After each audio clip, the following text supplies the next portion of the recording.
Hi friends, welcome back to Siya's creation. അപ്പോൾ ഇന്ന് കുറേ ഫ്രെയിംസ് നമുക്ക് ചെയ്യാനുണ്ട്. അപ്പം ആദ്യം തന്നെ നമ്മൾ ടൗണിലൊക്കെ പോയിട്ട് നമുക്ക് വേണ്ടിയിട്ടുള്ള ഫ്രെയിംസും കാര്യങ്ങളൊക്കെ വാങ്ങിച്ചുകൊണ്ട് വന്നിട്ടുണ്ട്. അതുപോലെ തന്നെ A3 സൈസ് ചെയ്യാനുണ്ടായതുകൊണ്ടും കസ്റ്റമൈസ്ഡ് ആയിട്ടുള്ള 25x30 സെൻറ്റിമീറ്ററിൻ്റെ ഫ്രെയിം ചെയ്യാനുള്ളത് കൊണ്ടും അത് നാലും നമ്മൾ പുറത്തുനിന്നായിരുന്നു പ്രിൻ്റ് എടുത്ത് വന്നിട്ടുണ്ടായത്. അപ്പോൾ അത് നമ്മൾ ഇരുന്ന് കട്ട് ചെയ്തു. കട്ട് ചെയ്യുമ്പോൾ ശ്രദ്ധിക്കേണ്ട ഒരു കാര്യം എന്ന് പറയുന്നത്, ആദ്യം തന്നെ നിങ്ങളുടെ ഫ്രെയിം, ഇപ്പോൾ നമ്മളൊരു A3 ഫ്രെയിം നമ്മൾ പുറത്തുനിന്ന് വാങ്ങുന്ന ടൈമിൽ ഓരോരോ ഷോപ്പിലും അതിൻ്റെ സൈസ് എന്ന് പറയുന്നത് കുറച്ച് ഡിഫറൻസ് ഉണ്ടാകും. അപ്പോൾ നിങ്ങൾ പ്രിൻ്റ് എടുത്ത് കഴിഞ്ഞാൽ ഫസ്റ്റ് നിങ്ങൾ ചെയ്യേണ്ട ഒരു കാര്യം എന്ന് പറയുന്നത് ഫ്രെയിമിൻ്റെ ലെങ്ത്തും ബ്രെഡ്ത്തും നോക്കുക. എന്നിട്ട് നമ്മൾ അതിനനുസരിച്ച് വേണം നമ്മുടെ ഫോട്ടോ കട്ട് ചെയ്യാനായിട്ട്. അല്ലെങ്കിൽ നമുക്കെന്താ വലുതായി കഴിഞ്ഞാൽ കുഴപ്പമില്ല, എന്താ പിന്നീട് കട്ട് ചെയ്യാം. ബട്ട് ചെറുതായി കഴിഞ്ഞാൽ പിന്നീട് ഒന്നും ചെയ്യാൻ വേണ്ടി പറ്റില്ല, രണ്ടാമതും പോയിട്ട് നമ്മൾ പ്രിൻ്റ് എടുക്കേണ്ടി വരും. അപ്പോൾ അതുകൊണ്ട് തന്നെ ആദ്യം തന്നെ എന്ത് ചെയ്യുക, നിങ്ങൾ ഫ്രെയിമിൻ്റെ സൈസ് ഏതാണോ അത് നമ്മൾ കട്ട് ചെയ്യാന്നുള്ളതാണ്. അപ്പോൾ ഇത് കുറച്ച് കൂടുതൽ ഒരു വൈറ്റ് ഫ്രെയിം കുറച്ച് നീളം കൂടുതലായതുകൊണ്ട് തന്നെ ഇത് ആ ഒരു രീതിയിലാണ് ഞാൻ കട്ട് ചെയ്തിട്ടുണ്ടായത്. ബാക്കിയുള്ള 3 ഫ്രെയിംസും സെയിം സൈസ് ആയതുകൊണ്ട് അത് അതിൻ്റേതായ രീതിയിൽ. അപ്പോൾ ആദ്യം തന്നെ നമുക്ക് ഫ്രെയിം റെഡിമെയ്ഡായിട്ട് വാങ്ങി കിട്ടുമ്പോൾ ഇങ്ങനെയാണ് കിട്ടുന്നത്. അപ്പോൾ ആദ്യം അതിൻ്റെ പിന്ന് നമ്മളൊന്ന് ഓപ്പൺ ചെയ്ത് കഴിഞ്ഞിട്ട് ബാക്ക് ബോർഡ് എടുക്കുക. പിന്നെ നമ്മൾ ഗ്ലാസ് നന്നായിട്ട് തുടക്കാം. ഇത് പകുതി വീഡിയോ ഇല്ല, ഗ്ലാസ് തുടക്കുമ്പോൾ നന്നായിട്ട് തുടക്കണം കേട്ടോ, അത് ഞാൻ പറഞ്ഞുതരാം. പിന്നെ അതുപോലെ തന്നെ നമ്മൾ ആദ്യം നേരെ വെച്ച് നോക്കുക. അത് ഓക്കെ ആണെന്നുണ്ടെങ്കിൽ അത് കമഴ്ത്തി വെച്ച് കറക്റ്റ് ആക്കിയതിന് ശേഷം ബാക്ക് ബോർഡ് ഇട്ടതിന് ശേഷം പിന്നെ നമ്മൾ ഫിറ്റ് ചെയ്യാം. അതുപോലെ തന്നെയാണ് ഞാൻ എല്ലാം ചെയ്തിട്ടുള്ളത്. അപ്പോൾ ഞാനൊന്ന് ഈ ഒരു വീഡിയോയിൽ പല കാര്യങ്ങളും സ്കിപ്പ് ചെയ്തിട്ടാണ്. പിന്നെ ഒരു പ്രധാനപ്പെട്ട കാര്യം, ഈ ഒരു വീഡിയോ ഒക്കെ നമ്മുടെ പുതിയതായിട്ട് വാങ്ങിയിട്ടുള്ള സ്റ്റിക്ക് കൊണ്ടാണ് നമ്മൾ എടുക്കുന്നത്. അപ്പോൾ അത് അല്ലെങ്കിൽ ഞാൻ അനിയൻ്റെയും അമ്മയുടെ ഹെൽപ്പോട് കൂടിയാണ് വീഡിയോസൊക്കെ എടുക്കുക. അപ്പോൾ ഇത് ഞാൻ അതിൽ ഫിറ്റ് ചെയ്തിട്ട് അത് സ്റ്റിക്കിൻ്റെ മുകളിൽ ട്രൈപോഡിലാണ് ചെയ്തിട്ടുണ്ടായത്. അപ്പോൾ ഇത് ഉച്ചയ്ക്ക് ചെയ്യാൻ തുടങ്ങിയതുകൊണ്ട് A3യും കസ്റ്റമൈസ്ഡ് സൈസ് ആയിട്ടുള്ള 25x30യും നമ്മൾ ചെയ്തിട്ടുണ്ട്. പിന്നെ ബാക്കിയുള്ള പണികൾ തുടങ്ങിയിട്ടുള്ള രാത്രിയാണ്. ഒരു A4ഉം അതുപോലെ തന്നെ കസ്റ്റമൈസ്ഡ് സൈസ് ആയിട്ടുള്ള 5x5ഉം ചെയ്യാനുണ്ടായിരുന്നു. അപ്പോൾ നമ്മൾ തന്നെ എഡിറ്റ് ചെയ്തു. നമ്മുടെ വീട്ടിൽ പ്രിൻ്റർ ഉണ്ടായതുകൊണ്ട് തന്നെ നമ്മൾ വീട്ടിൽ നിന്നാണ് A4ഉം ബാക്കിയുള്ള അതിൻ്റെ താഴെയുള്ള സൈസൊക്കെ പ്രിൻ്റ് എടുത്തിട്ടുണ്ടായത്. അപ്പോൾ 5x5 സൈസിലൊരു കുഞ്ഞുവാവയുടെ ഫോട്ടോ ആണ്. പിന്നെ ഇതിൽ ഞാൻ നേരത്തെ പറഞ്ഞ പ്രധാനപ്പെട്ടൊരു കാര്യം, ഗ്ലാസ് തുടയ്ക്കുക എന്നുള്ളതാണ്. നേരത്തെ ആ ഒരു പോർഷനിൽ കാണിച്ചിട്ടുണ്ടായിട്ടില്ല. ഗ്ലാസ് തുടയ്ക്കുമ്പോൾ നമ്മൾ നല്ല വൃത്തിക്ക് തുടയ്ക്കണം കേട്ടോ, ടൈം എടുത്തുകൊണ്ട് തന്നെ തുടയ്ക്കുക. ഇതും ഞാൻ അത്രയും പോർഷൻ വീഡിയോ ലെങ്ത്ത് കൂടണ്ട, ഇതന്നെ ലെങ്ത്ത് കൂടിയൊരു വീഡിയോ ആണ്. അപ്പോൾ അത് കൂടണ്ട വിചാരിച്ച് ഞാൻ കുറച്ചതാണ്. കാരണം ഗ്ലാസ്സിലിപ്പോൾ മഴക്കാലം ആയതുകൊണ്ട് തന്നെ ഒരു ബബിൾസ് പോലുള്ള ഒരു മാർക്ക് അതിൽ കാണാൻ വേണ്ടി പറ്റും. അപ്പോൾ ഞാനൊരു സാനിറ്റൈസർ യൂസ് ചെയ്തിട്ടാണ് ഇവിടെ തുടച്ചിട്ടുണ്ടായത്. അപ്പോൾ നല്ല രീതിയിൽ തന്നെ നല്ല വൃത്തിക്ക് തന്നെ തുടക്കുക, ടൈം എടുത്തിട്ട് തന്നെ തുടയ്ക്കുക. കാരണം എന്നാലേ അത് നല്ല ക്ലീൻ ആവുള്ളൂ. ആ ഒരു ഗ്ലാസ് നല്ല ക്ലീൻ ആയി കഴിഞ്ഞാൽ മാത്രമേ നമ്മൾ അവിടെ കൊടുക്കുന്ന ഫോട്ടോസിന് ആ ഒരു ഭംഗിയും ആ ഒരു ഫിനിഷിങ്ങും കിട്ടുള്ളൂ. അപ്പോൾ അതേപോലെ നമ്മൾ ആ ഒരു സൈസ് കറക്റ്റാക്കി വെട്ടിയതിന് ശേഷം, ഫോട്ടോ വെട്ടിയതിന് ശേഷം ആ ഒരു ഗ്ലാസ്സൊക്കെ നല്ല രീതിയിൽ തുടച്ചതിന് ശേഷം ഫിറ്റ് ചെയ്യുക. പിന്നെ ഗ്ലാസ് കമിഴ്ത്തുന്നതിനേക്കാൾ മുന്നേ അവിടെ പൊടിപടലങ്ങളില്ലാതെ നോക്കണം. എന്നിട്ട് വേണം ഫോട്ടോ വയ്ക്കാൻ. ഫോട്ടോയുടെ മുകളിലും പാടില്ല, ഗ്ലാസിൻ്റെ മുകളിലും പാടില്ല. അഥവാ ഗ്ലാസിൻ്റെ മുകളിൽ പൊടി ഉണ്ടെന്നുണ്ടെങ്കിൽ നമ്മൾ ഫോട്ടോ വെച്ച് ബാക്ക് ബോർഡ് ഇടുന്ന ടൈമിൽ പ്രസ് ചെയ്യുമ്പം ആ ഒരു എന്തൊരു പിൻ പോയിന്റ് പോലുള്ള പൊടിയാണെങ്കിൽ പോലും ആ ഒരു ഫോട്ടോയിൽ അത് കാണാൻ വേണ്ടി സാധിക്കും. പിന്നെ ആ ഒരു ഫോട്ടോന് നമ്മൾ ബാക്ക് ബോർഡ് പ്രസ് ചെയ്യുന്ന ടൈമിൽ അവിടെ പിൻ പോയിന്റ് ഒരു മാർക്ക് വരുന്നതും കാണാം. അപ്പോൾ അത് നല്ല സൂക്ഷിച്ച് വേണം നമ്മൾ കൈകാര്യം ചെയ്യാൻ. നമ്മൾ ചെയ്ത് കഴിഞ്ഞാൽ പിന്നെ പരിചയമായി കഴിഞ്ഞാൽ പിന്നെ കുഴപ്പമില്ലാത്ത രീതിയിൽ നമുക്ക് ചെയ്തു പോകാൻ വേണ്ടി പറ്റുന്നതാണ്. അപ്പോൾ പിന്നെ നമുക്ക് ചെയ്യാനുണ്ടായത് 2 A4ഉം അതുപോലെ തന്നെ ഒരു 5x5ഉം കൂടിയാണ് നമുക്ക് ചെയ്യാനുണ്ടായത്. അപ്പോൾ അതും ഞാൻ രാത്രിയാണ് ചെയ്തത്. ഞാനൊരു വൈകുന്നേരം 3 മണിക്കാണ് തുടങ്ങിയത്. വൈകുന്നേരം A3 A3യും അതുപോലെ തന്നെ 4 A3യും കസ്റ്റമൈസ്ഡ് സൈസും ഞാൻ ചെയ്ത് കഴിഞ്ഞിട്ടുണ്ടായിരുന്നു. പിന്നെ വന്നിട്ടുള്ളത് രാത്രിയത്തെ, അപ്പോഴേക്കും വേറെ പണി ഉണ്ടായതുകൊണ്ട് ടൈം ആയതുകൊണ്ട് പിന്നെ ഞാൻ ബാക്കി പരിപാടി രാത്രിയായിരുന്നു ചെയ്തത്. പിന്നെ ഇത് ഞാൻ റൂമിൽ നിന്നാണ് കേട്ടോ ചെയ്യുന്നത്. അതുപോലെ തന്നെ ടേബിളൊന്നും ഇല്ലാത്തതുകൊണ്ടാണ് എൻ്റെ മടിയിൽ വെച്ചിട്ട് തന്നെ ചെയ്യുന്നത്. പിന്നെ നേരത്തെ കണ്ട പോർഷൻ എന്ന് പറയുന്നത് കട്ടിൽ വെച്ചിട്ടൊക്കെയാണ് ചെയ്യുന്നത്.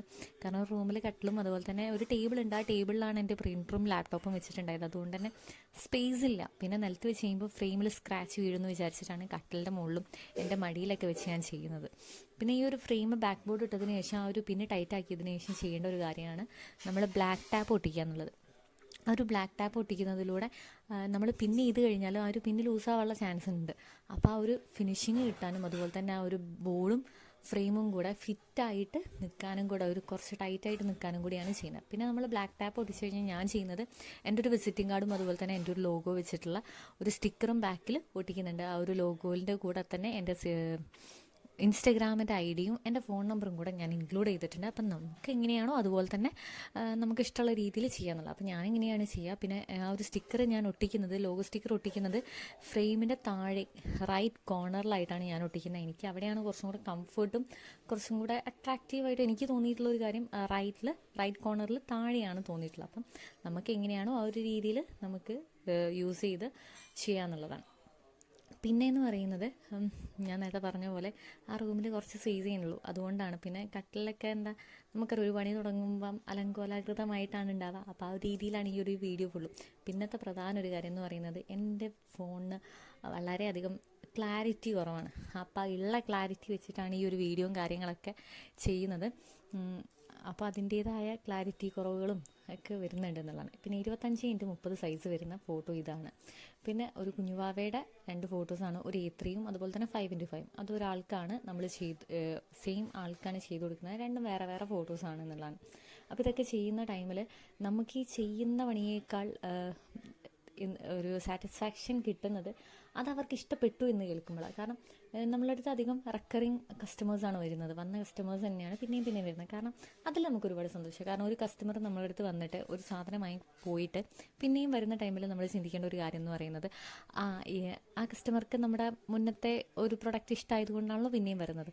അപ്പോൾ അതിൽ ഞാൻ വളരെ സന്തോഷമാണ്. കാരണം അവർ പിന്നെയും പിന്നെയും വരുന്നുണ്ടെങ്കിൽ എൻ്റെ പ്രൊഡക്റ്റ് അവർക്ക് ഇഷ്ടപ്പെടുന്നുണ്ട്, അല്ലെങ്കിൽ എൻ്റെ വർക്ക് അവർക്ക് ഇഷ്ടപ്പെടുന്നുണ്ട്, അല്ലെങ്കിൽ അവർക്ക് എൻ്റെ അടുത്ത് നിന്ന് എന്തോന്ന് ഇഷ്ടപ്പെടുന്നുണ്ട്, അതുകൊണ്ടാണ് എൻ്റെ പ്രൊഡക്റ്റ് പിന്നെയും പിന്നെ വാങ്ങുന്നത്. അപ്പോൾ അതിൽ ഞാൻ വളരെ ഹാപ്പിയാണ്. അതാണ് എന്നെപ്പോലുള്ള ഇങ്ങനെ ബിസിനസ് ചെയ്യുന്ന ഏതൊരാളുടെയും സാറ്റിസ്ഫാക്ഷൻ എന്ന് പറയുന്നത്. കിട്ടുന്ന ക്യാഷിനേക്കാൾ കൂടുതൽ അവരുടെ ഒരു ഹാപ്പിനെസ്സാണ് നമ്മുടെ ഏറ്റവും സാറ്റിസ്ഫാക്ഷൻ എന്ന് പറയുന്നത്. പിന്നെ നമുക്ക് ഒരു 3 മെസ്സിയുടെ ഒരു ഫോട്ടോ ആണ് ഫ്രെയിം ചെയ്യാനുണ്ടായിട്ടുള്ളത്. ഒരു 3 ഫോട്ടോയും പിന്നെ അതുപോലെ തന്നെ 2 A4ഉം സെയിം വ്യക്തിക്ക് തന്നെയാണ് ചെയ്തു കൊടുക്കുന്നത്. അപ്പോൾ അതിൽ ഭയങ്കര സന്തോഷമാണ്. കാരണം നമുക്കിഷ്ടപ്പെട്ട ഒരാളുടെ ഫോട്ടോ ഫ്രെയിം ചെയ്ത് കൊടുക്കുക എന്ന് പറയുന്നത് വളരെയധികം ഹാപ്പിയുള്ളൊരു കാര്യമാണ്. മെസ്സിയുടെ ഒരു വലിയൊരു ആരാധികയാണെന്ന് തന്നെ പറയാം. അപ്പോൾ ഇത്രയും നമ്മൾ ചെയ്ത് കഴിഞ്ഞിട്ട് ഇനി ബാക്കിയുള്ള കാര്യം, അതായത് നമ്മൾ ഫോട്ടോ വെച്ചു, ബ്ലാക്ക് ടാപ്പ് ഒട്ടിച്ചു, ലോഗോസ് ഒട്ടിച്ചു, വിസിറ്റിംഗ് കാർഡ് വെച്ചു. ഇനി അടുത്തവർക്ക് പാക്ക് ചെയ്യുന്ന ഒരു പരിപാടിയാണ്. അപ്പോൾ ഇതാണ് പാക്കിംഗ് ടാപ്പ്. അപ്പം നമ്മൾ A3യും അതുപോലെ തന്നെ 5x5ഉം ഒരാൾക്കായതുകൊണ്ട് തന്നെ നമ്മൾ ഫസ്റ്റ് അതാണ് ചെയ്യുന്നത്. അത് ഞാൻ പാക്ക് ചെയ്തു. അപ്പോൾ ഒരാൾക്കായതുകൊണ്ട് തന്നെ ആദ്യം ഏതൊരു ഫോട്ടോ ആണെങ്കിലും അത് ഇൻഡിവിജ്വലായിട്ട് നമ്മൾ പാക്ക് ചെയ്യാൻ വേണ്ടി ശ്രമിക്കുക. സെയിം സൈസ് ആണെന്നുണ്ടെങ്കിൽ നമ്മൾ താഴെയും മുകളിലേക്കായിട്ട് ഒരുമിച്ച് ചെയ്യുക. പക്ഷേ ഇത് ഡിഫറെൻറ്റ് സൈസ് ആയതുകൊണ്ട് തന്നെ ഫസ്റ്റ് ഞാൻ ഇൻഡിവിജ്വലായിട്ട് പാക്ക് ചെയ്തു. അതിനുശേഷം ഒന്നിൻ്റെ മുകളിലായിട്ട് മറ്റേത് വെച്ചു. കാരണം ഒന്നിൻ്റെ മുകളിലായിട്ട് മറ്റേത് വെക്കുമ്പോൾ സ്ക്രാച്ച് വരും. ഒരേ സൈസ് ആകുമ്പോൾ ആ ഒരു സ്ക്രാച്ചിൻ്റെ ഇഷ്യൂ വരില്ല. അപ്പോൾ അതുകൊണ്ടാണ് അങ്ങനെ പറയുന്നത്.